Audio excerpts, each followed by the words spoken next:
All right, well, we'll get started, I think, on this rainy day. Welcome, everyone.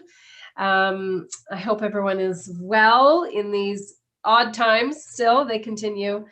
Can I ask that a member make a motion to approve the agenda? Great. Oh, Councillor Neal first, a second, Dean. That's great. I hope everyone has had a chance to review the minutes from our last meeting in March.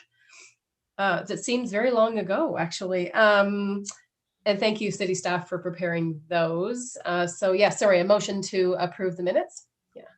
Do we do that? First, second, great. Alicia and Kiersey, wonderful.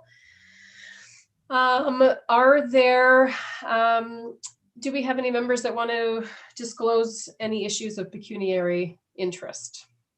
Probably not, no. Then I will welcome Alex. We've got a delegation from Alex Jansen to make a presentation to us regarding film production in Kingston. Very exciting. Right. Welcome, Alex. Thanks. Well, I think I was just meant to give a bit of an update of where we're at on things, so I can kind of just give a post. I mean, we've been incredibly busy. We just wrapped our Q1 reporting, and all that's going to be going through.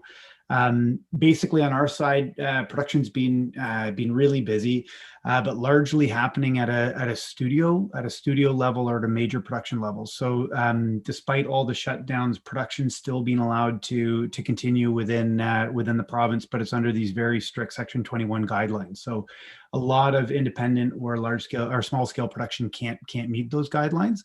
But they're very necessary, and they've been incredibly effective. So basically what happens is there's the provincial standards, the Section 21 guidelines go above that. Those have been negotiated with all the unions who have further vested interest in making sure everyone's taken care of. So what we do on any production is we get their schedule, or sorry, their plan, their confirmation of meeting those Section 21 guidelines, their COVID safety plan, and then it also goes into review with the KFLNA Public Health, and KFLNA Public Health has said that it actually goes well, exceeds anything that they would be doing, which is great. It's meant that we're in a weird spot in that we're actually having less production, but more interest in the production we're having is at a higher level than we would normally have, to the point that I guess more recently, like the first stuff that came back was Nature of Things with CBC, and then with Lock and Key. And then Lock and Key is a great example to kind of just talk about how those guidelines work in practice. So testing's happening up to three times a week. Everything operates within zones, daily temperature checks as you're going through regular symptom tests. As you're operating within there, everybody's required to have an N95 mask. No one's allowed into any zone without it. The different zones are kept from interacting, except where absolutely necessary. Lunches and everything have now broken into almost like bubbled within the production. And then basically when you move between zones, you need to go from an N95 mask to an N95 mask with visor. The only people who are operating without masks are the performers. It was an open limit up to 200. It's now, with the most recent break, it's down to 50 performers is the maximum that can be had. And then on that level of testing, the province hasn't given a more recent stat, but as of January, there was over 148,000 tests and only 105 active cases, of which all of them were contained and none of them spread. So it's a 0.07% instance rate, and I've been told it's actually now 0.02%. So the reason I always lead with that stuff is that it's just so important to make sure, especially that anyone's asking about filming, is that they know that anything that's being done is being done with the utmost safety in mind. And so it's meaning that, yeah, again, a lot of within the local community stuff isn't happening, or there has been a couple things we've become aware of that's happening that's not operating within guideline. But that's something we've been working on in general. That's part of why we did last year the initiative supporting 15 local production companies on the creation of original music videos, was to, of course, to support the community. So 100 bands pitched to 15 production companies, and then 200 members of the community were involved in the productions. But it was also a backdoor way of being able to, instead of slapping wrists on people, hold hands and kind of talk to them about how they need to be doing things to standard. Because what we're finding is like a lot of the productions, they don't understand the need for insurance, so they're not doing things with insurance. They don't understand the need for permits, so permits weren't being done, and even just a lot of stuff to industry standard like call sheets weren't being done. And so what have we been doing is trying to make sure at the base, and I'm glad we did that pre-COVID, because it starts to teach those importance to the community before that. But then the other thing we've been trying to do is raise the standard to interface more of the local production community with the industry that's coming in. And that's been working really well. Some of the standout production companies from that area, we've been able to bridge to productions like the Channel 4 show, where Channel 4 shoot from the UK, where they ran second camera. We had the CBC, they had second camera and data dumps happening onto it. We brought a production up from the US where we were able to service it completely locally. And we're trying to do more of that, because that's the shift we've been doing. So maybe it steps back for a second to what we've been doing. But so that when the Film Office started 3 years ago, it was in a consulting capacity. The first thing was to streamline where you cast crew, cater, permit, get everything kind of in order. And then the next thing we started to do is kind of a two-pronged approach. Part of it is very production focused and industry focused, bringing them in. The other half is very much around community development. So on the community development side, and I'll kind of start with that on the updates on it. We basically started with what were info sessions, then we turned them into actual workshops. The workshops we did were with all the major unions. So we've had in IATSE 411, 667, 873, which all those three chapters oversee most of the film and TV production industry, as well as NABET, the Directors Guild of Canada, and ACTRA. So they've now at this point all been in twice. So we started to do workshops, and then from there we trialed a program with Queens, because I also have a second hat teaching there, and it's a practicum program where it takes 20 students that are all credited and insured to work on production. And this was a way of making sure that if they're all legal internships and everything's happening safely when they do it. So what we did onto that end is that they're already pre-credited, pre-insured. We started to set them up into the community. They all do the 2-day intensive Directors Guild of Canada set PA fundamentals, so that they know how to act into that environment. And then we started feeding them through. So all of them started working on Murdoch Mysteries as locations support personnel. We got most of them visiting on set with Star Trek, but then they started doing placements within the community on everything from like live broadcasting with Kojiko to shadowing with a local production company that does like real estate videos. So that was a really great trial that we did. The plan had been to expand it into broader community pre-COVID. So far with the workshops we do, they're about 60% students largely from Queen's Film, and then 40 to 50% community. And they're all open to everybody within there. So one of the things we look to do is open it broader. Of course, with COVID, that put everything on hold. It was going to start this September, but we have still been able to open it up. We've got a very small component out of Leahurst College and a very small component out of RMC. And then most recently, this is one of the big proposals we've done, is we did a proposal to Skills Development Ontario, which would take that and turn it into a larger training and placements program for up to 100 members of the community, with partners including LCVI, Holy Cross, and Regi, who all have existing media programs within them. St. Lawrence College, Queen's Film and Media. And then we're also working with Correction Services Canada, which has a low-risk offender program, an offender release program, and also March of Dimes. So we've got the 7 partners there, plus we'll probably continue to do something with Leahurst. So we're trying to work onto that, and then that would basically scale things up to 100 people and roll it out. So that's kind of building up that crew base. The other thing we've been doing is more what I talked about with the production companies, is trying to get the production companies operating more to standard, so we can feed them through. So we've started doing professional development workshops onto it. The first one was in January. That was where we or sorry, February, I believe it was. Technically, we returned to full-time operation mid-Feb, so it's been busy. We did a workshop on insurance, entertainment insurance with Front Row. Tonight, actually, we have I think we've got about 50 people signed up, and we're doing a workshop with on legal considerations with Richard Hannett, who's a producer and entertainment lawyer who's now Kingston based. And then next up, we're looking at doing something around accounting and financial practices for the industry.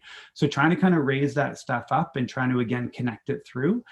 Because what's happened on the production side, so that's the other half that we wear, is a lot of what we've been doing is so again, initially organizing the resources and what productions want into it, and being able to connect to them to cast, crew, catering, permitting, all that piece. On the permitting side, we've got permits now to the point that a standard permit is issued in usually 48 hours, which was about a two-week turn.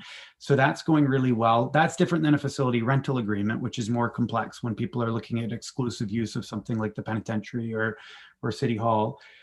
So we've been kind of bringing on some of that stuff. The other thing we started to do is develop incentives. Initially, the incentive was we would give 50% of travel and accommodation back up to a $5,000 cap. Then it moved to a $10,000 cap. We found that has worked at the level of something like Murdoch. That was very instrumental to it. But it's not what's driving the larger productions to be coming here. Productions like Star Trek, which was 12 million an episode, or Titans that spent about $250,000 in direct spend without the multiplier in the community. That money is not what makes the difference for them. So what we've been looking at is trying to see, better ways to use that. And also with the city naming creative industries as a priority sector, we've had an increase in our ability to access the destination marketing fund. So we've got a green light of up to $250,000. It's case by case. It needs to go in front of the whole committee, but we're now looking at the realm of potentially up to 50K for a production. And so the way we're trying to leverage that stuff is to not just bring in the tier A, like major Star Treks and whatnot that come and shoot and leave, and that are coming largely for location, but also in big part because of the service standard, we're able to get them. Quick aside on that is like the whole way we got Star Trek is they lost another location, and we were able to come through at the last minute and literally set them up on a turn. And so that's the stuff that we're starting to poach production from other communities with. But what we're trying to do is take that high standard that's going just of the major stuff, where because it's highly unionized, we can only really get community involved in things like background or locations PAs, because everything else is very controlled. So what we're trying to do is now target with that destination fund productions that could be end-to-end productions that would be lower budget, where they're still union, ideally like union on the talent side. So we try to work on ACTRA productions. So they're still being run to union standards, but on a crew side, they're non-union. And that means instead of people just being involved as locations and support, we can get them shadowing on camera and all kinds of different areas. So we're trying to do more of a target towards that. And that stuff is more in the $500,000 to $1.5 million realm, which would be low budget by Canadian standards. And so what we're looking at there is more like the Hallmark Christmas movie stuff, the Lifetime Network stuff. There's some horror and genre stuff. And then on that end, that's where we can start to really feed the community. And now that we're seeing that as the community levels up and as the production companies level up, we're able to kind of connect them a lot more and in good faith, be able to really incentivize production to be hiring from it, knowing that it's going to go very well. And so we're trying to get to the point of having a proper crew. And so I guess in that mind, as we start to kind of connect that, like, the 5 million plus production we're bringing in, and then the stuff that a lot had been happening at kind of like a hobby or corporate level, corporate video level. So far, we've been able to bridge 5 companies within the community to Bell 5 TV1 licenses. So they're all $30,000 to $60,000 licenses for short form content. We've been able to bridge Queens and working directly with Mark with KCFF on KCFF and Queens are both partners on the Telefilm Talent to Watch program, which is $150,000 for first-time filmmakers to make a first feature. The first submissions that went in from Queens and KCFF were last year, and KCFF's entry was the runner-up. They greenlit 16 features. It was the 17th, so very competitive. And the feedback we're getting is part of the reason we're competitive is because that application doesn't just go in as KCFF's application; it goes in with full community support, where we'll match them with an additional $10,000 towards shooting locally. We've got a casting agent locally that'll help with that. The Film Fest gives it a gala slot. We've got Mongrel Media, who I worked with for several years, but my old boss is now into the area. They'll give distribution support. So we're trying to kind of make stronger applications with a full community backing. And we have a production coming in, a Telefilm Talent to Watch production that's going in this June, and it'll be shooting end to end in the Frontenac region. So that's the stuff that we get really excited about in the growth sector, because that's the kind of stuff where, again, not just as locations PAs or as background, we're going to have about 30 people in the community involved in all levels of it. Frontenac, of course, sits a little bit outside of our direct region, and that speaks to one of the other initiatives we've been doing. So we've been looking at a regional expansion. We're working with RTO9. It was supposed to start last summer. It was pushed to this summer with COVID. But basically, we've gotten a small pool of money towards doing a study where we can see how we can take the standards and the processes and the practices we have here and try to help apply them to the surrounding regions. So potentially from Belleville to Brockville, Prince Edward County to Lennox and Addington. And so we're doing that study this summer. And then at the center of that study, one of the case studies will be this Frontenac feature, because we have already brought in a CBC documentary to Frontenac that shot completely at Hinchinbrook Public School. And that was, again, one that we scouted. We shot it for the provincial library. We became first point of contact, and then we've been able to actively sell it in. And I think we can do that for the surrounding regions, because what we found in the absence of that, and until the surrounding regions are set up, the challenge we have is that our production will largely come in for the anchor locations in Kingston, like the Pan or Springer Market Square. But then when we upsell them to shoot into the region, they're not really getting the same standard. So we had a problem where we had one feature that came in and it shot completely at the Pen, but then we got them to close down Morrison's, use it as a diner. They shot down I shot in a local motel, but then they don't necessarily get the same responsiveness and support. So we're going to try to help that together. And then that fits within the most exciting but also loftiest plan that we have right now, which is we're working. We've got 12 MPPs in support, and it's currently sitting with Minister McLeod's office. But we've been working on a year-long proposal to develop a Southeastern Ontario Production Accelerator Fund, and that fund is modeled after the NOHFC, the Northern Ontario Heritage Fund. And it's a fund that completely transformed Northern Ontario, where you could basically get stackable funds on top of your tax credits and your provincial funding or federal funding or investment. And it's basically up to $500,000 towards spending in that region. It came out of AcDev, and I believe it might have even been a heritage piece, but it was largely about reemploying a lot of the mining sector. So we're looking at trying to do a similar type model that would go from Port Hope right the way across to Nepean, in a pool that would be 25 to 35 million. And so we've basically been on a groundswell side building it up. We've got 12 MPPs in support. It's been very much a side thing. We've brought in a writer to it. As well, and then most recently, it's kind of been kicking around in both Minister Fideli's office and Minister McLeod's office. And Minister McLeod's been really receptive and very much aware of the work that we're doing here. So we're hoping that there's a possibility that could push through. If it does, that would change everything immediately. But in the meanwhile, we're kind of putting more of our focus in our efforts with the city as well towards labor force development and regional expansion before we go into some of the things that I think people get really excited about. But in the absence of something like the Southeastern Ontario Production Accelerator Fund or a crew base, wouldn't work immediately, which is stuff like the studio space. And so that's something I think it's viewed a lot like a magic bullet that, if you can do it, they'll come, but that's not really the case unless you have like a crew base for it and you have incentives to have the productions come in. But we have had a couple cases where we've accelerated even exploring that based on production interest. So prior to COVID, we had what would have been a 6-month feature coming into Kingston that was doing a 5-day scout the day everything broke, and then that got completely held. But we're hoping we can bring that stuff back. And then I guess just closing off with what we have on the immediate horizon. So we've got Amazon coming in end of this month. We have a Paramount series that should be coming in for 3 blocks through the summer.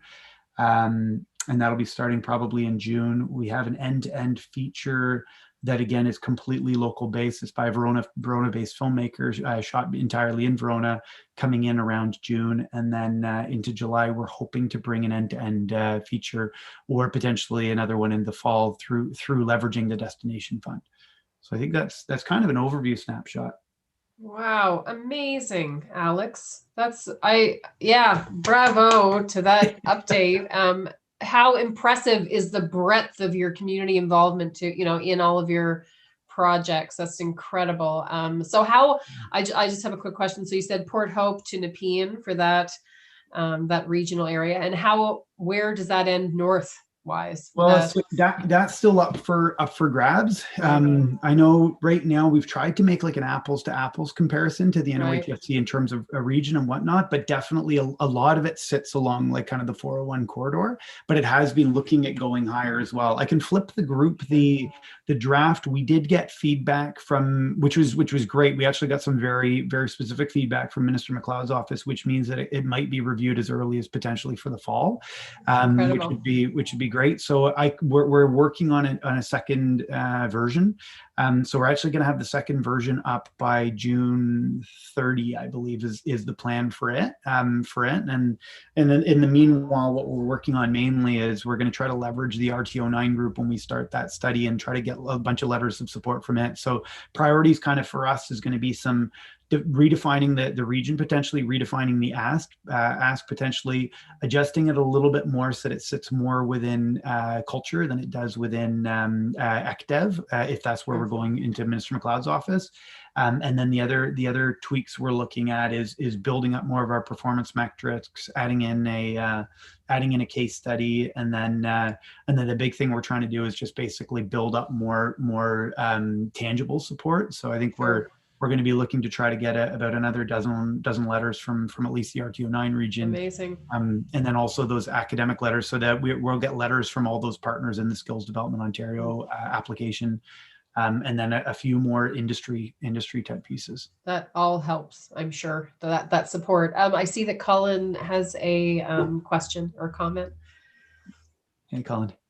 Thanks, Nadine, and great to see you, Alex. Thanks for being here to give a delegation today. 2 questions. I think, thank you for your overview at the beginning about the Section 21 order, because there's certainly been media coverage about why the different approaches for live performance versus the fact that film and television have been able to continue production while other things have been shut down. And I think that explanation is really helpful for a general understanding about how that situation is being managed. The other piece I just wanted to flag is that this committee has been kept involved and updated in terms of the development of the creative industry strategy in its full extent, and certainly has been privy to discussion about not just film, but also music and theater. You're setting a high bar for those other 2 areas. There's so much you're achieving, and this is a great platform to be able to start sharing that more widely, the incredible work you're doing.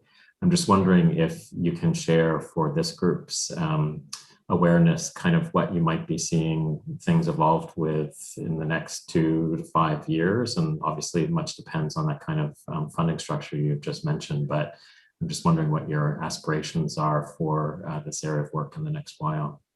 Yeah, well, on the film side, the stuff I'm really hopeful about is and I think the Destination Fund Committee is going to go a long way towards it, regardless of the Production Accelerator Fund. But what I'd like to start to do is essentially kind of connect both the local community to the larger industry more. Try to see if we're able to get, ideally, it's called a slate filmmaking model, but it's almost like these production companies shoot features the way television's shot. So they'll take the same crew and then they'll go from one feature right to the next feature, right to the next. So Vortex is a good example. We just had them in for a 2-day scout. They do a lot of kind of like romance. They've done some Hallmark pictures. They've done some horror pictures, but they did 8 pictures last year. They're on track to do 22 coming up. And so it's kind of almost like a it's like an assembly line, well, I mean, that's why the original, it was called, the LA was called a factory system.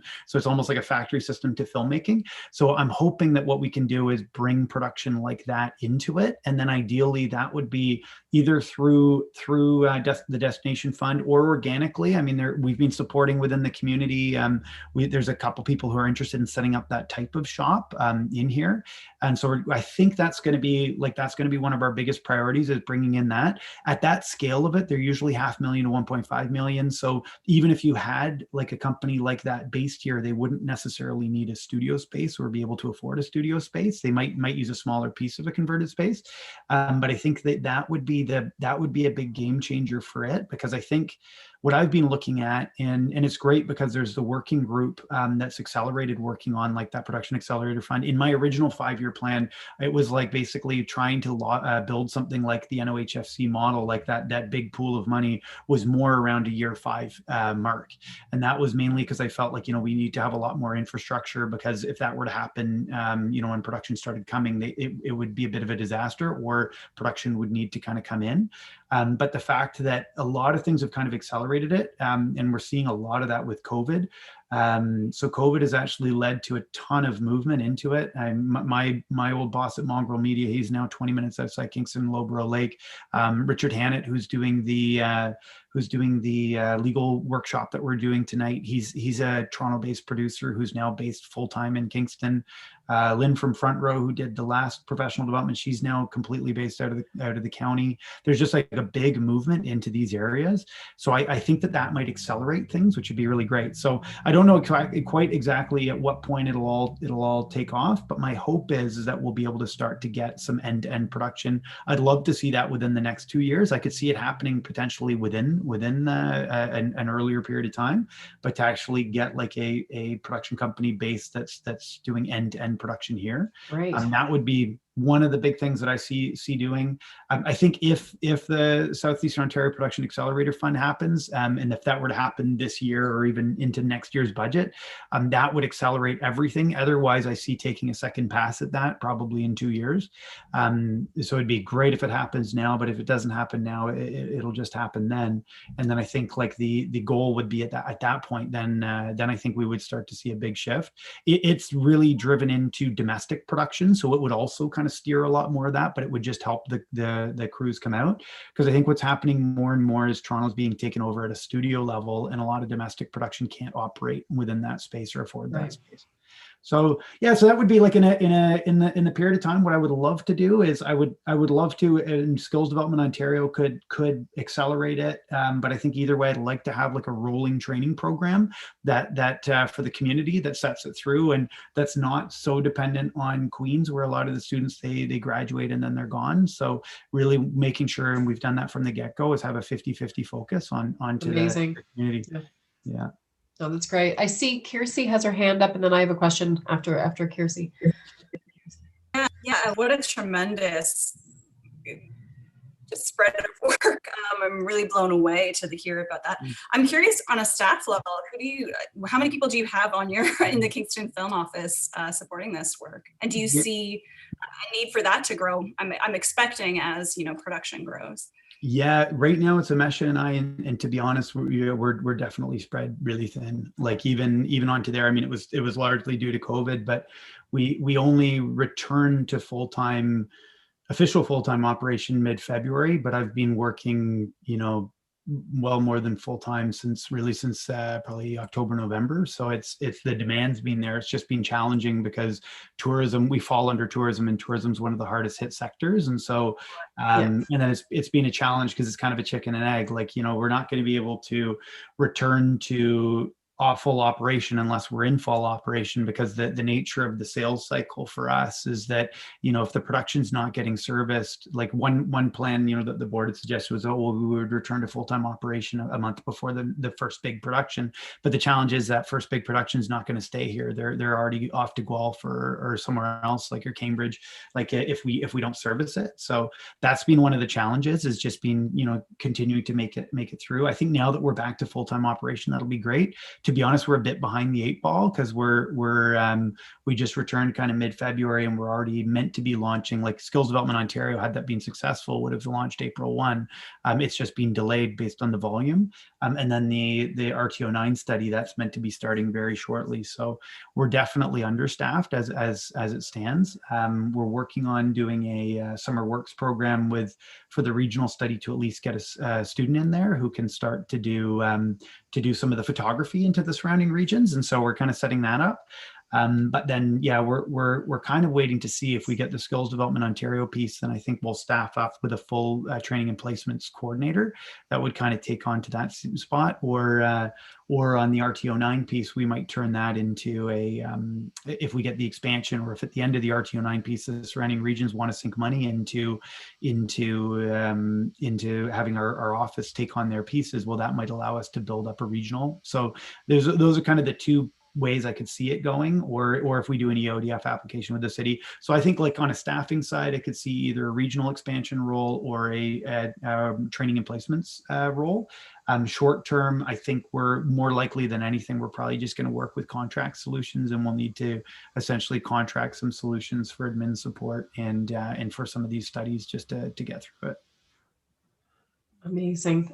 I had a quick question, just about, you mentioned some numbers, $1 million or a $500,000 budget. Yeah. So just for context, I mean, is that net revenue to the city, or is that the cost of the production and crew, and certainly not talent probably? I mean, I'm just wondering what those numbers mean. You're so, that's your world for sure. And I just wondered if you could give us all a bit of context with the numbers actually, and how that trickles down to Kingston. And so what the numbers I'm giving right now are direct spends, and we're still actually figuring out what the multiplier is, because it's we're actually in that process for the Production Accelerator Fund, because we want it to be like to industry standard, because different places are using everything from a 3 times multiplier to a 20 times multiplier. So it's tricky. Some of the main studies use a 6 or 9 times multiplier. So we're just making sure that we're consistent, especially across all the regions that are part of the same proposal. So when I mention these things, like most of them, it's just a straight direct spend. So like on Titans, it was this is off memory, so it was either 120 or 140,000 in hotels alone, and that's like their direct spend onto it. Murdoch was over 50,000 in hotels alone. Star Trek was smaller because they didn't bring as much background, and they had a smaller group into it, but I know the overall spend on it was 160. Titans was 250.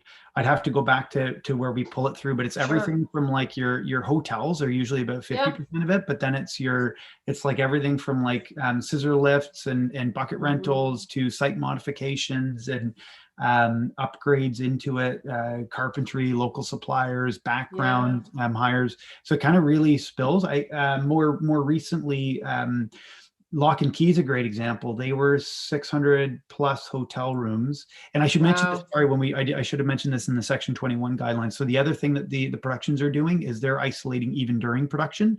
So when they're taking a hotel, even if they're not using the whole floor, they're taking the whole floor. So they're basically like blocking the entire floor so they can isolate.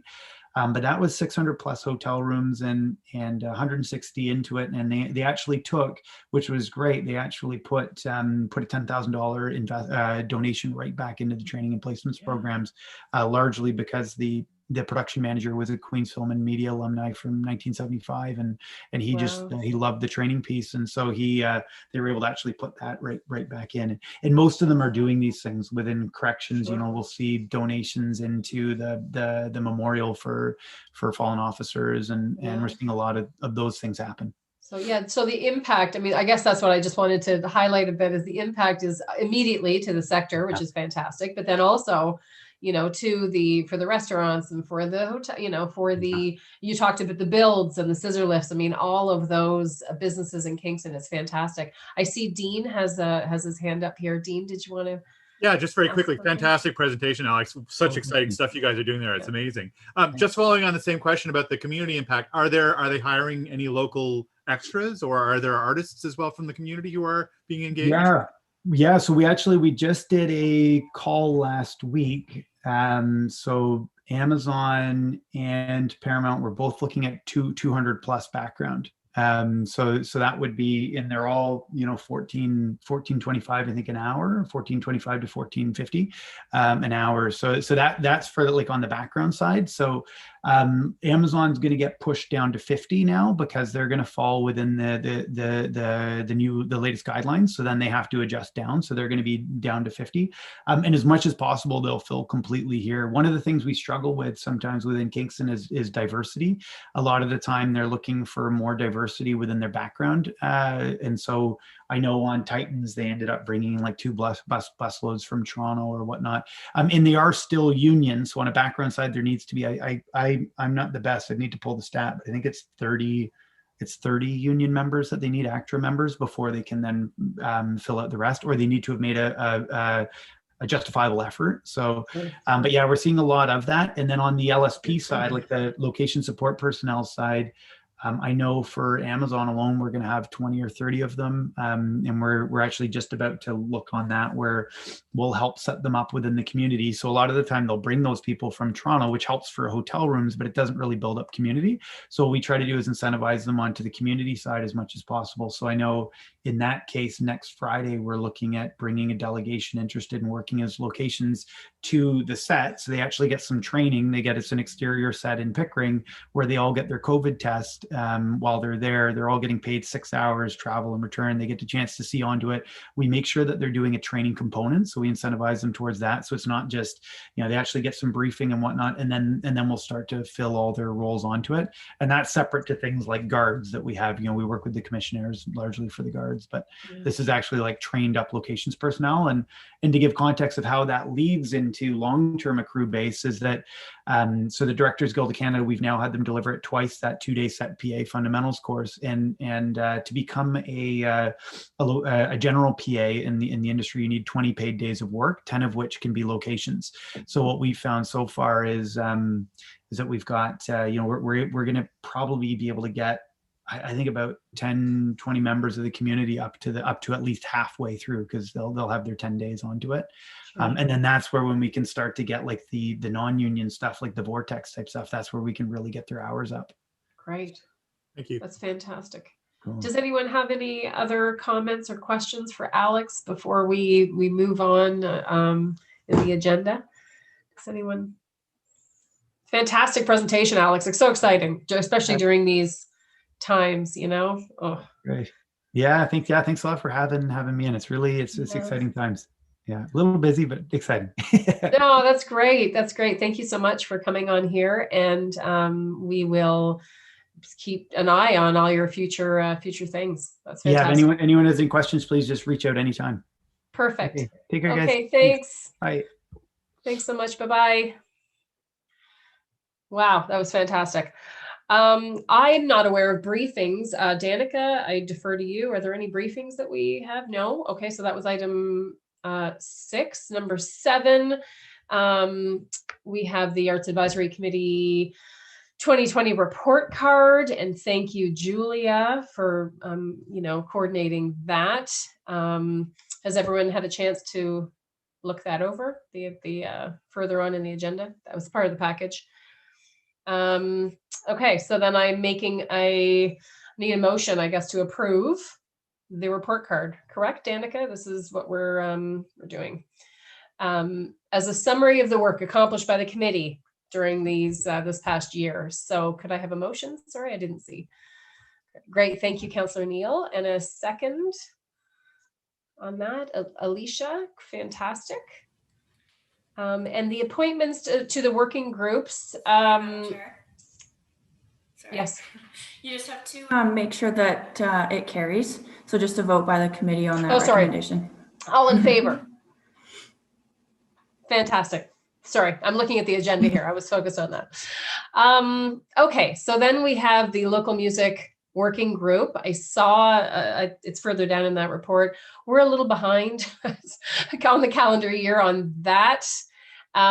So what are next steps on that, Danica? Do you want to speak to that? Thanks, Nadine. We've gone through a big part of this program, which included the call for submissions for the YGK Music 2021 program. Where we're sort of held up, and this is what we're trying to do today, is confirm the community members for the local music working group. So when we met last in March, we had a conversation about some community members who have come forward with interest. There were a couple of additional names shared with me, and I'd like to put forward the 4 community member names for approval. Sure. And so those names, those community members are Tricia Knowles, who is a cultural producer here in Kingston with a background in music. Chris Morris, who runs the Homegrown Music Festival, is also part of Kingston Economic Development Corporation. So we're going to be actually working closely with him and the ECDEV team on the creative industry strategy and the music sector development specifically. Liz Carlotto, who runs the Leon Center, and Aaron Holmberg, who is a tech director at the Isabel Bader Center and himself a music audio producer. So these 4 members will accompany the Arts Advisory Committee representations. So Nadine, you yourself, Dean, and Councillor Neal will also be a part of this local music working group. So we're seeking approval on those names so we can move to the review phase and the listening phase of the submission so we can get the playlist launched. Sure. So we need a motion to approve that group of the working group. Thank you, Liz. First, a seconder, a motion, and great, Kiersey, and then all in favor of approving that group. That will be a good time. And I guess you'll inform us of first meetings and those things. You're going to be coordinating that. Fantastic. That's great. The same needs to be done for item B2 there, Art in Public Places Working Group. Are you nominating community members as well to? So where we're at with the Art in Public Places Working Group, there are updated terms of reference for this working group that supports the implementation of the city's public art program. The terms of reference were attached to the agenda for today. What we're looking for today from the group is, first and foremost, Arts Advisory Committee representation. So within the terms of reference, we've basically expanded the sort of the mandate a little bit to sort of better serve where the public art program is going and how it's been developing. And we've also more clearly defined the membership. And so this is really, where we're trying to identify the right makeup to really serve the priority areas of our public art program and help us take this program to where it needs to go. So in terms of the membership, it's in the terms of reference, but very quickly, it includes 2 artists that are active in the community, 3 art professionals, so curators, gallery directors, admin, artistic directors, arts programmers, educators, or conservators are folks that we're looking for this working group. We've also included representation from 1 urban designer, so an architect, landscape architect, designer of others. And again, this is really looking at strengthening how public art is part of placemaking and how it can have that connection to that practice. We're also looking to add a developer recognized from the community, and this is because our public art program has a focus area of private development public art projects, and so wanting to create some new linkages there for us for the program. We'd also like to include a member of the business community for the same reason, in that working with the business or the BIA, for example, through public art is something that we're doing right now and want to continue to explore. And then a general member of the community. And so from this membership, the terms of reference require 2 of the members to be Arts Advisory Committee members. So that's what we're sort of looking for today. And then the request to this committee is to, give some thought as to who might be interested in participating in this working group. And we can come back together again to discuss those names, or we can have that conversation here today. So primarily looking for Arts Advisory Committee members, and then a bit of a discussion on who else might be considered for this working group. Fantastic. So you need 2 of us to step up. Who is interested in joining this work group? It sounds like it's about 10 people. Is it 10 or so? Yeah. So we have 7 to 9 members. So again, okay, to a certain number, but obviously we're looking for members who really do have experience and work within visual arts, contemporary art field, and trying to build out the working group in this way. And one of the areas I'll just mention, sorry, around the artist piece, and this is an important point for this working group to recognize, is that we do have, in the terms of reference, a conflict of interest section that we've added, which is really around active and current members within this working group are excluded from applying to any City of Kingston public art projects. And so it's something for us to consider as we go forward. And we assume that there might be some challenges there in terms of artists, but we're looking for, you know, artists that want to have an experience being a part of this public art working group. Again, they could be at a specific point in their practice where they're trying to learn more about public art and want to be able to contribute in this way. But it's just a point I wanted to flag around conflict of interest. Sure. So anyone around the screen here interested in partaking in that group? Alicia or Jillian or Ara? I'm just trying to see who's not involved in the other committee here. Alicia? Yes, I'm interested. Fantastic. There we go. And then we need a second person. I'm not sure if I qualify because my arts administration is not visual arts. I'm not sure. Yeah, I mean, thanks. I mean, you know, obviously what we're looking for here is sort of direct experience, but we have opened up that category specifically, Ara, in terms of art professionals. And so, you know, yes, we have curators and gallery directors, but we've also included programmers and educators. And so, again, we're open to hearing if this is something of interest to you that you'd like to pursue. And again, you know, obviously you work within the literary arts, but if there's some connection in some way to visual arts through your work, then we'd be absolutely interested in having that conversation of your participation. You want to speak further with that about that with Danica then, and we'll just put a pause on. Sure. Yeah. Okay. I mean, I can see a connection. So just for the record, between the literary arts and visual arts, lots of entwinement on there.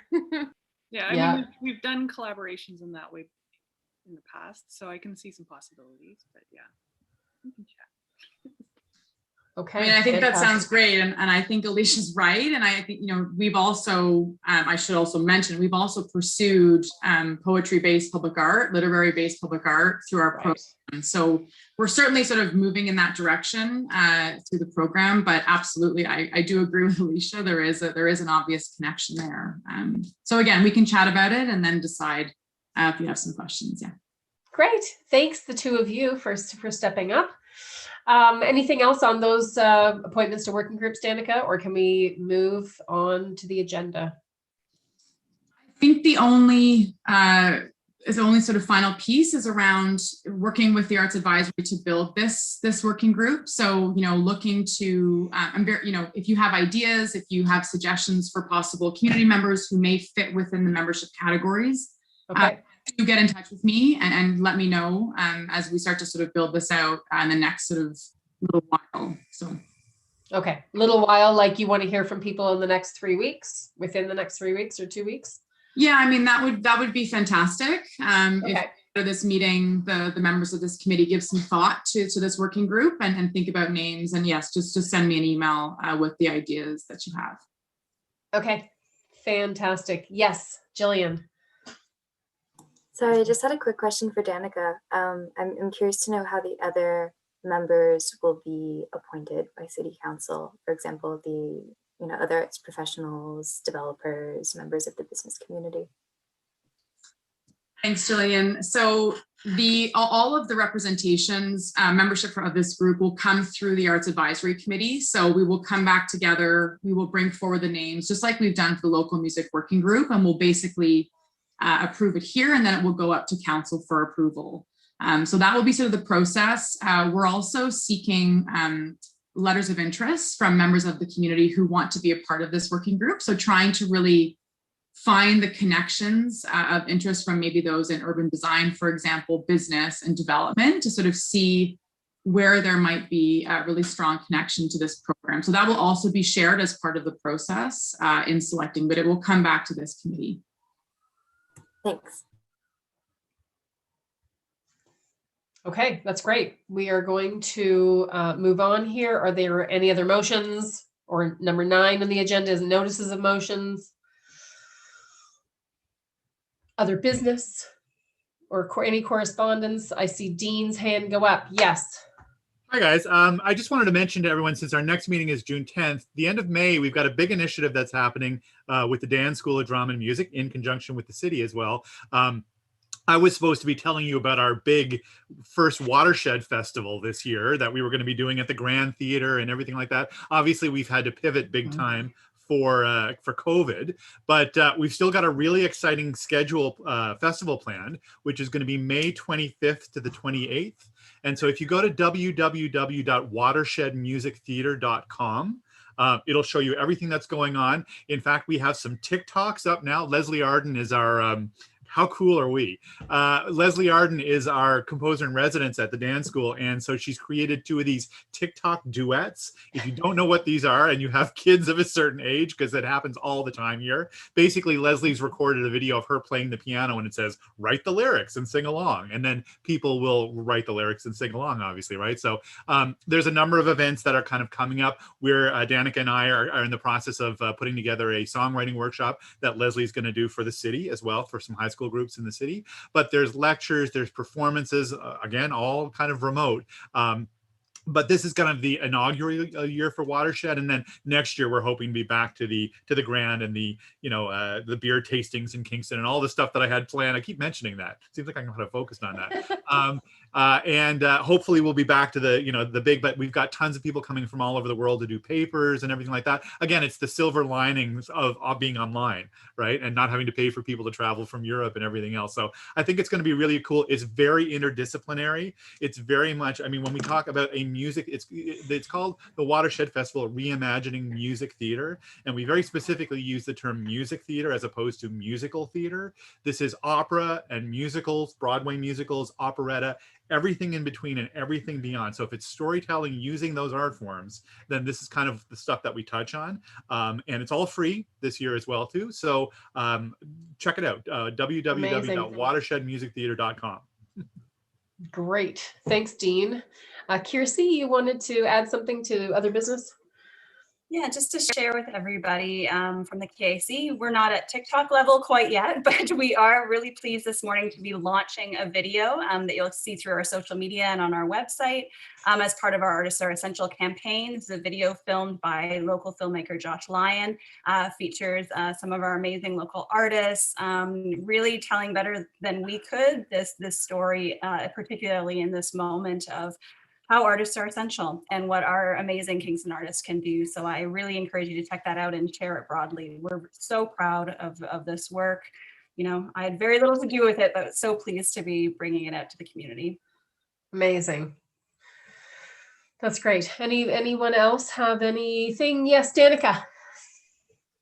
Thanks, Nadine. Well, I just maybe wanted to call on Kiersey to give a bit of an update on the Ccaf Resiliency grant as well. So yeah, maybe so you can speak about that artist funding process that the Arts Council has been administering. Yes, absolutely. I shouldn't miss that. So we launched our Resiliency Fund about 9 days ago, I believe it was the program launch. So to remind you, this is part of that additional $200,000 in funding that City Council directed towards the City of Kingston Arts Fund. 100,000 of that is designated to our Resiliency Fund, which is sort of micro grants for individual artists, grants in the amount of $1,000 or $2,000. All of the guidelines are on our website and the application form. So we launched the application period, as I said, 9 days ago. We've already received over 100 applications, really unsurprisingly demonstrating a great need in our community for this type of funding. Yeah, so that application is out. The deadline is May 4th. We're really excited to get this money out into the community and support our artists. There will be a second round of funding that will launch in June of this same fund. So there'll be a certain portion of the fund that will be distributed now and another portion in June, potentially a third in October. This is a fantastic fund. I have to say, this is a fantastic initiative, and what a way to kind of make artists feel like your community cares about you. You're the government of your community cares about, and it's kind of a rare thing. It's fantastic. Absolutely.